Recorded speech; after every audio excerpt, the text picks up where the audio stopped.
You are looking at Julian's pronunciation guide, where we look at how to pronounce better some of the most mispronounced words in the world, like this other curious word. But how do you say what you're looking for today? Name pronunciation.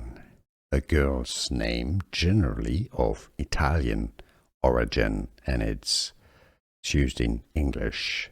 It's a female given name, short for the Italian name Gianna.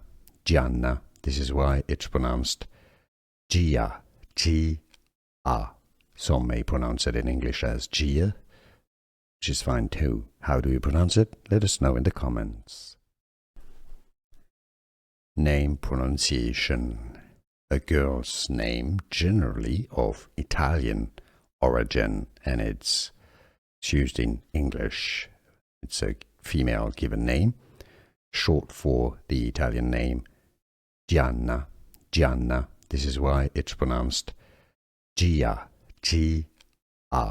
Some may pronounce it in English as Gia, which is fine too. How do you pronounce it? Let us know in the comments.